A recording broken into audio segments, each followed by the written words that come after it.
बिस्मिल्लाहिर्रहमानिर्रहीम। Equity under trial में आपका इस्तकबाल है। आज हम एक लीगल इशू पर बात करेंगे। क्या किसी कैदी को किताब लिखने का हक है और क्या वो अपनी लिखी हुई किताब शाया करा सकता है? आइए जानते हैं कि इस सिलसिले में हाई कोर्ट और सुप्रीम कोर्ट के क्या फ़ैसले हैं।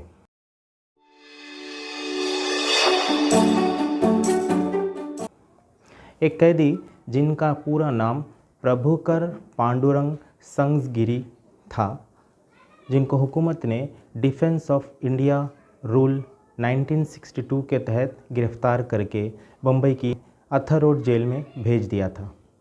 जेल में रहते हुए 1964 में उन्होंने मराठी में एक किताब लिखी जिसका नाम था अणुचा अंतरंगात, यानी इनसाइड द एटॉम।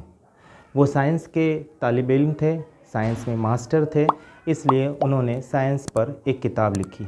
किताब का मसवदा मैन्युस्क्रिप्ट उन्होंने अपनी बीवी को भेजा ताकि वो उसको शाया करे और ये मसवदा उन्होंने जेल वालों के सुपुर्द किया इस गुजारिश के साथ कि वो उसकी बीवी को दे और उसकी बीवी किसी पब्लिशर से वो किताब शाया करे। 2 बार गुजारिश करने के बावजूद जेल सुपरिटेंडेंट ने उनकी रिक्वेस्ट खारिज कर दी। उसके बाद प्रभाकर पांडुरंग बॉम्बे हाई कोर्ट पहुँचते हैं और वहाँ कोर्ट से गुजारिश करते हैं कि उनकी मराठी में लिखी हुई किताब को शाया करने की इजाज़त दी जाए। बॉम्बे हाई कोर्ट उनको इजाज़त दे देता है, लेकिन हमारी सियासी हुकूमत इस फ़ैसले के ख़िलाफ़ सुप्रीम कोर्ट पहुँच जाती है और वहाँ पर इसकी शदीद मुखालिफत की जाती है। बॉम्बे हाई कोर्ट और सुप्रीम कोर्ट में हुकूमत ने इस किताब के शाया करने पर जो मुखालिफत की है और जो ग्राउंड्स बयान किए वो ये थे। हुकूमत का कहना था प्रभाकर पांडुरंग एक कैदी है, वो आज़ाद शख्स नहीं है, इसलिए उन्हें किताब लिखने और किताब शाया करने का कोई हक नहीं है। जबकि प्रभाकर पांडुरंग के वकील का कहना था कि कैद में रहते हुए भी पर्सनल लिबर्टी और फ्रीडम को पूरी तरह से ख़त्म नहीं किया जा सकता। उन्होंने जो कुछ लिखा है वो उनकी मास्टरी है, साइंस पर उन्होंने लिखा है, उन्होंने कोई सियासी नज़रियात या हुकूमत के ख़िलाफ़ कोई बात नहीं लिखी है।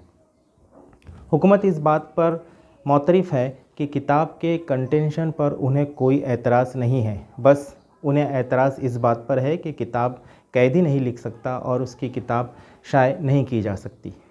दोनों तरफ की बातें सुनने के बाद सुप्रीम कोर्ट ने हाई कोर्ट के फ़ैसले को तस्लीम किया, बरकरार रखा और हुकूमत को हुक्म दिया कि प्रभाकर पांडुरंग की किताब उसकी बीवी को दी जाए और वो किसी पब्लिकेशन से उसको शाया करे। आप जानते हैं कि प्रभाकर पांडुरंग CPIM के लीडर रह चुके हैं। 1978 में उनको MLA बनाया गया, बाद में वो MLC बने और 2019 में 87 ईयर्स में उनका इंतकाल हुआ। उनकी बीवी सुमन संगगिरी ने उनकी ज़िंदगी पर, प्रभाकर की ज़िंदगी पर एक किताब मराठी में लिखी जिसका नाम है लाल छायात क्रांतीचा शोध। यही नहीं बल्कि प्रभाकर ने जेल से छूटने के बाद कई किताबें मराठी में लिखी जिनके नाम ये है मानवची कहानी, 4 वेखा ते मार्क्स, डॉक्टर अंबेडकर आ मार्क्सिस्ट। 1966 के इस जजमेंट के बाद ये बात साफ़ होती है कि कोई भी कैदी, चाहे वो अंडर ट्रायल हो, चाहे वो कन्विक्ट हो, वो जेल में बैठकर किताब लिख सकता है। ना सिर्फ किताब लिख सकता है बल्कि उसे पूरा हक है कि वो अपने लिखे हुए मसवदे को, मैन्युस्क्रिप्ट को बाहर भेजे और अपने पसंद के पब्लिशर से वो किताब शाया करे।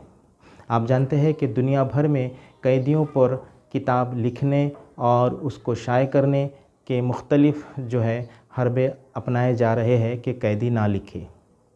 ईरान के एक मुसन्निफ़ जिनका नाम महमूद दौलताबादी है, उनको कागज़ कलम तक नहीं दिया गया। उन्होंने जेल में बैठकर 500 सफ़ात की किताब अपने जहन पर लिख ली, नक्श कर ली और जेल से रिहाई के बाद 70 दिनों में उन्होंने उस किताब को कागज़ पर उतार लिया। बाद में वो किताब मिसिंग सॉल्यूज के नाम पर शाया हुई।